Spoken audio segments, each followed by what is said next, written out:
Pastorado feminino é um assunto muito controverso, principalmente nos tempos atuais. Mas como outros assuntos difíceis, espinhosos, nós não podemos deixar de falar disso. Afinal, pastorado feminino é bíblico? Nós temos base bíblica para defendê-lo?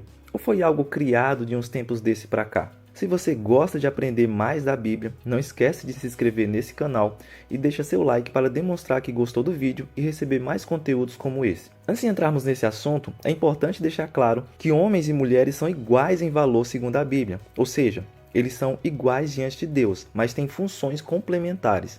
É daí que surge o termo complementarismo, que significa dizer que homens e mulheres são equivalentes como criações. Ambos os gêneros foram criados à imagem de Deus e nenhum dos dois pode reivindicar um status exaltado que o outro não possua. Além disso, Jesus Cristo veio salvar homens e mulheres que permanecem iguais no reino de Deus no que se refere à salvação. É o que é dito lá em Gálatas 3:28. Não há judeu, nem grego, escravo nem livre, homem nem mulher, pois todos são um em Cristo. A salvação é igual para todos. Mas homens e mulheres são também diferentes. Eles têm diferenças biológicas e todas as outras óbvias distinções. Por mais que a cultura ocidental contemporânea tente sugerir o contrário, as diferenças entre o masculino e o feminino existem e são importantes. E não é apenas uma diferença aleatória, mas diferenças complementares. Diferenças que indicam que os dois foram feitos um para o outro. Mulher e homem são como uma fechadura e chave. Uma fechadura e uma chave não fazem sentido a menos que estejam juntos. E no que se refere a assuntos de liderança espiritual, a complementaridade, essa diferença de papéis, fica bem visível dentro da Bíblia, começando pelo Antigo Testamento.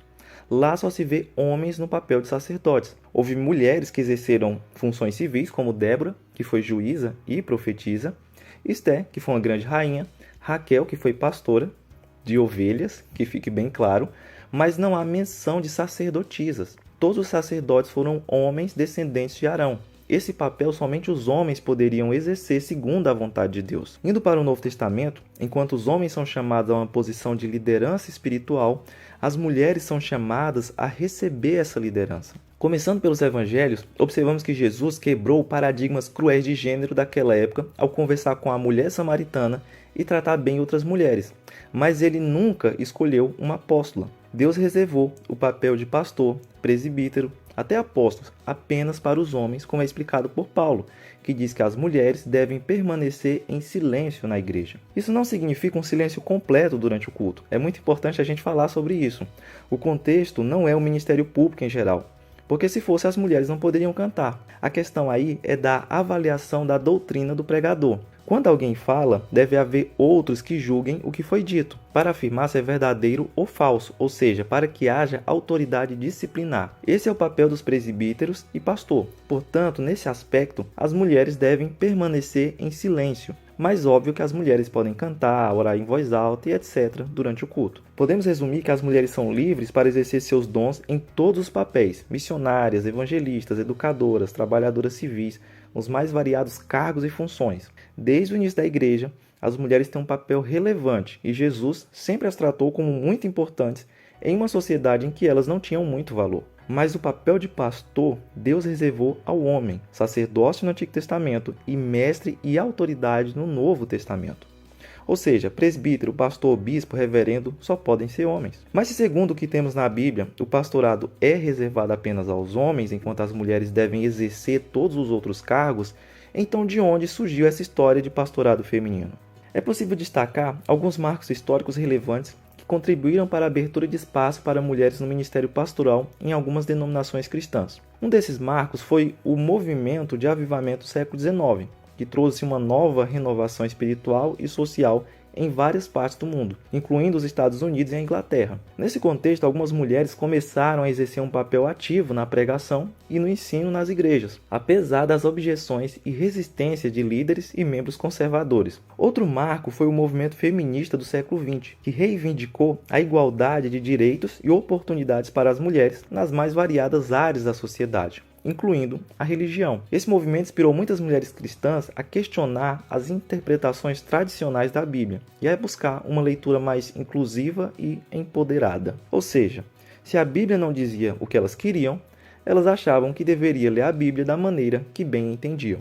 Na década de 1950, a Igreja Episcopal dos Estados Unidos ordenou a primeira mulher ao pastorado, apesar da forte oposição de alguns setores conservadores. A partir daí, outras denominações progressistas seguiram o mesmo exemplo. No Brasil, algumas denominações pioneiras nesse sentido foram a Igreja Metodista, a Igreja Episcopal Anglicana do Brasil e a Igreja Presbiteriana Independente do Brasil, que ordenaram suas primeiras pastoras na década de 1960. Como ficou evidente, o pastorado feminino é filho do feminismo, um movimento altamente anticristão que tem ganhado áreas cada vez mais parecidas com uma espécie de religião, em que a mulher é muitas vezes divinizada e é dado ao homem a condição de vilão e responsável por todas as perversidades da sociedade, ignorando a explicação divina de que homens e mulheres são pecadores e necessitam da misericórdia de Deus. Por isso, quem aceita o pastorado feminino ou tem uma péssima interpretação bíblica, desconhecimento bíblico, ou simplesmente discorda do que a Bíblia ensina claramente a respeito desse assunto. Pesquisando sobre esses argumentos para o pastorado feminino, definitivamente eu cansei e não encontrei nada de minimamente aceitável biblicamente. Se você conhecer algum argumento bíblico, deixa aí embaixo nos comentários que eu vou agradecer bastante e vai poder contribuir com o vídeo. Sinceramente, como pastor, eu não entendo o desejo dessas mulheres pelo pastorado.